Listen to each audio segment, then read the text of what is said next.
Okay, let's do a test one. Is it recording? I think it's recording. Yeah. Okay. Okay, so everyone, I'm going to be doing a quick little tutorial on how to schedule things just because you guys may not be used to doing that kind of stuff yet. In elementary, maybe because you had your little agenda and your teachers did everything for you, but right now, for online learning anyway, you're going to have to kind of learn how to do that on your own and navigate that world. But for me, I myself did not pick up that skill until I was in university because I was also still am, kind of disorganized, but I try my best to be as organized as possible for my own sanity. Now, here's an example of my old two ones that I have, my very expensive ones. I would not recommend buying one of these because they're expensive. So, as you can see, I kind of tore them all up here. Here's my January, not too busy. My February, what was my February like? Oh, not super busy again, but you get the message, hopefully, that you kind of fill in all of your schedules. Okay, here's one for March. Okay, what does the March one look like? I don't remember filling it very much in, but there's all of my stuff there. You can see there that I am getting incredibly busy around this time. Here's a couple more stuff that I have. Okay, oh, there's a lot of stuff here. I'm super busy.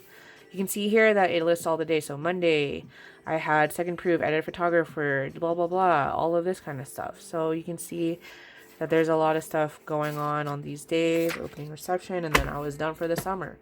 2019, there we go. I use a lot of notes for my own personal stuff. Like I do a lot of journaling. I keep a diary, whatever. I have some lines for work, also for my own assessment of you guys. So there's a good one. Notebooks are very good to use for this. You do not need to buy expensive ones. You can buy just cheap ones like so, and then that should still work out just fine. Okay, now on to the meat. So here's the one that I'm going to be using for the demo today. Although I said don't buy expensive things, obviously I like to treat myself to expensive things. So here we go for this one. Okay, we're going to do a quick run through here. So as you can see, there's some stuff going on. So I bought it back in September. You can see here that I made my own little calendar when different things are due. So this is right around the time that school was starting up. I have some pages where I do some more notes, and then here's one for October, for example. I don't do it day to day because obviously I'm a teacher, but you might want to start thinking about that. And then I have some doodles, of course, because your art teacher isn't an art teacher for nothing, guys. Some more notes, as you can see. And then here's one for November. So we're going to start one up for a blank page, like so here. So you can see that this notebook has like those tiny little dots. It's called a bullet journal. I really like using these kind of journals because they give a nice little grid without having the actual grid. But anyway, we're going to get started right now. Okay, so for this part, I decided to do voiceover just because I wanted to speed up the process here so you weren't just watching like 30 to 40 minutes of me making the actual demo pages. So right here is I'm just going to be starting out with the calendar portion of the journal. Again, you can kind of choose and pick once you've watched the actual video and kind of decided what works best for you. But this one is a calendar here, so as if like you had a little calendar spreadsheet, and then you kind of just make enough days on the month depending on, what actual month we're in. Duh. But so this one's going to be April 2020th, and then here I'm just creating all of the lines for the actual calendar. So you'll want to make at least 7 columns. Yes, columns.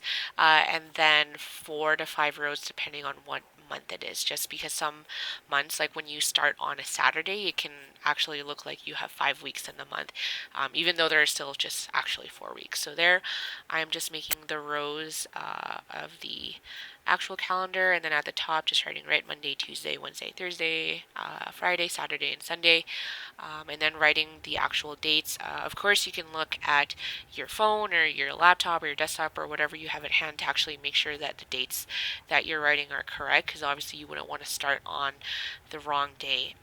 Now, the purposes for this is just to give like a month overview if you're that kind of person, right? Like if you don't need to plan out your day-to-day basis, that's okay. So maybe you're the type of person that likes to chunk out everything and write down when things happen. So these are just some examples here. So for me, I'm putting when traditional track starts up because we only have the Easter break, and then for year round when we resume back towards the end of April, because you guys get the extra week off. And then for some people, they like to color code their things. So right, there's math orange, religion purple, science pink, LA yellow, and social for green.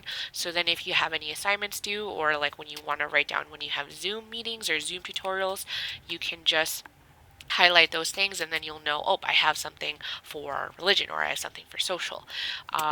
Again, so this is just to give a bigger picture of what your month would look like depending on, what type of projects your teachers are going to be giving you, of course, as we kind of proceed in this new online learning environment.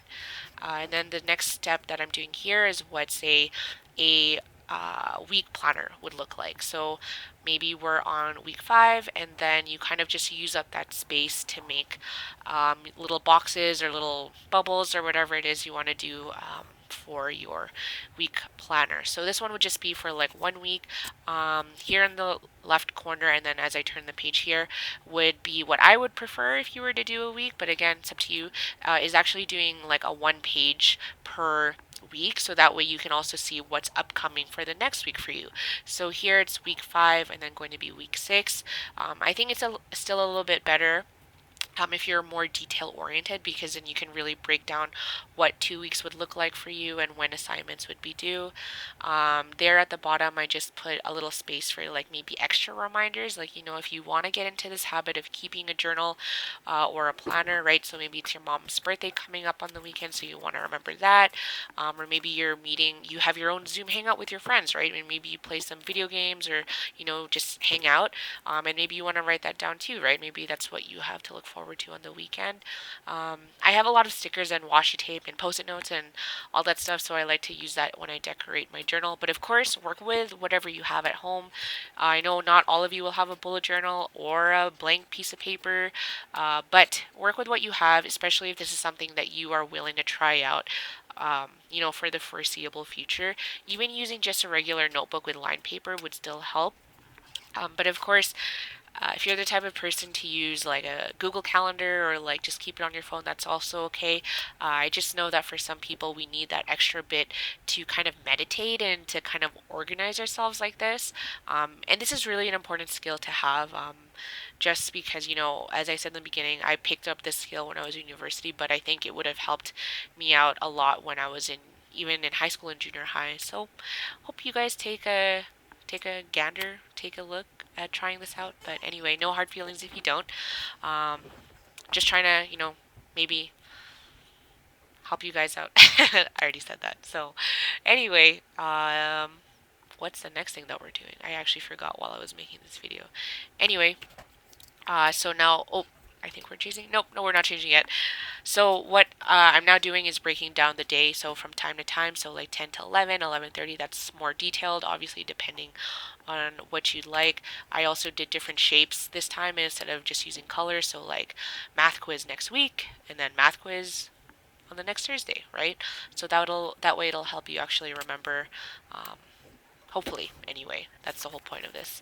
And then the next part here is I'm going to be doing what a day planner would look like. So maybe you're the type of person that doesn't want a week to week. You want it every day. You're trying to make a schedule for yourself. That's also okay. So those of you that are super detail oriented or really need that structure, this would be good for you. So here I'm writing 9 a.m., 10 a.m., 11, and then 12, so on and so forth. And then maybe 9 is when you wake up and when you have breakfast, right? And then maybe for an hour, you decide to say maybe it's a social studies day, right? Or a religion day. You kind of decide on what day it is and kind of figure out what you're going to be working on and chunking things where. If you have a Zoom meeting, maybe try to schedule that. Some of your teachers might have more than one Zoom meeting a day, so maybe arrange your day to those schedules. And then obviously give yourself some breaks in between then, not just for lunch, but maybe just to stand up, go around, or maybe go and like talk to your siblings or talk to your parents for a little bit. Try to break down your days so you're not so feeling overwhelmed with all of the work that you're going to have to be doing. Anyway, I'll be posting some images too on D2L, but that's really all I have for you guys.